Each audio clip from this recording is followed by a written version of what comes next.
All right, welcome. Today, we're going to demystify a subject that is, and I mean this literally, the foundation of modern medicine, pathology.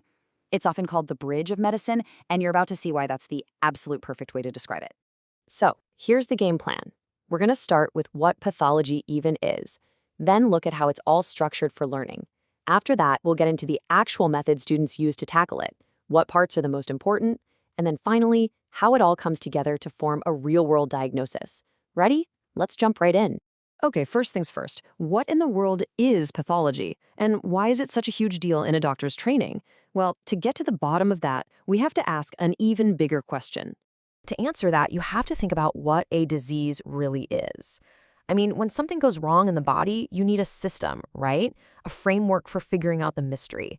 And, you guessed it, that's exactly where pathology comes in. See, pathology is that system. It's like a 4-part detective story for every single disease.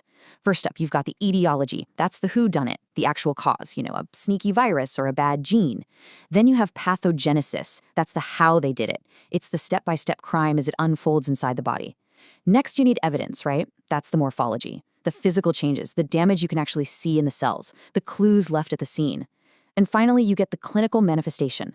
That's the story the patient tells you, the symptoms they feel because of all that chaos going on inside.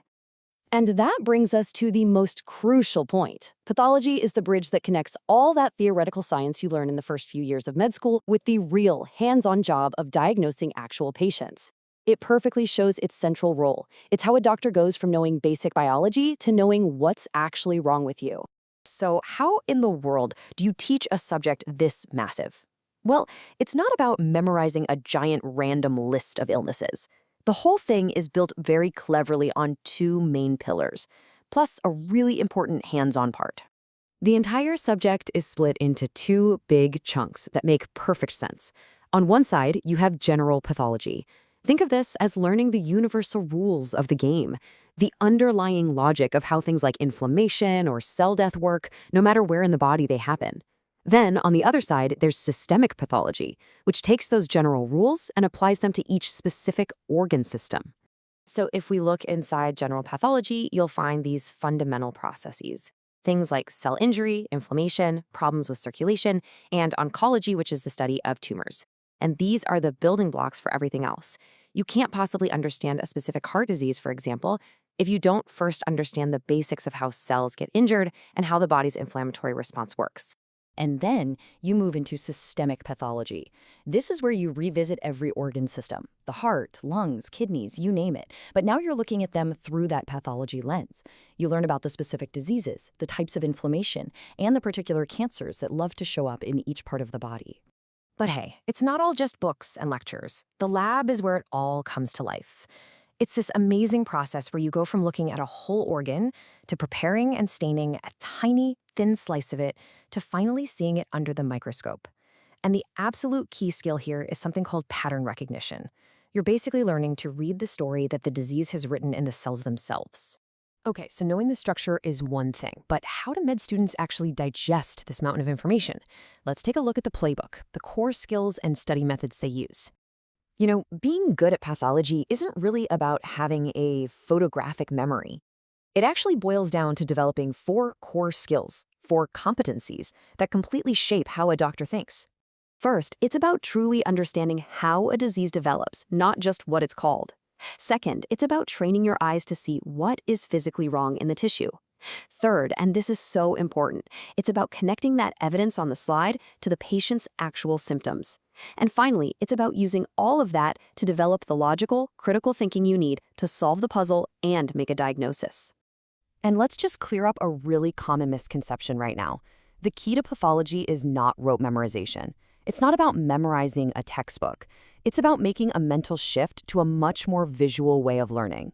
So the most effective strategy students use is to build a mental framework for every single disease. And it looks just like this. They break it down into these 4 steps. And what do you know? This perfectly mirrors the logic of the most famous pathology textbook on the planet, Robbins. It's the ultimate way to bring order to all the chaos.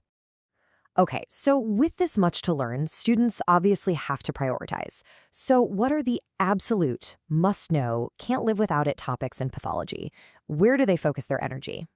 Well, when you're talking about exams, a very clear pecking order emerges. As you can see, things like cell injury, inflammation, and especially oncology, the study of cancer, are 5-star top-tier topics. And why is that? It's because these processes are at the core of almost every other disease. You simply have to master this bedrock to understand anything else. But the moment students step out of the classroom and into the hospital for clinical rotations, the game changes. All of a sudden, the entire field of systemic pathology becomes 5-star level important. Because it doesn't matter if you're going into cardiology or neurology or surgery, you are going to rely on that knowledge every single day to make diagnoses. So let's tie all of this together. What's the ultimate goal here? What has this whole intense learning process been building towards? At the end of the day, it's a simple but incredibly powerful process that really is the essence of medicine. First, you understand the why and the how of a disease. Then, you learn to see the physical evidence with your own eyes, under a microscope.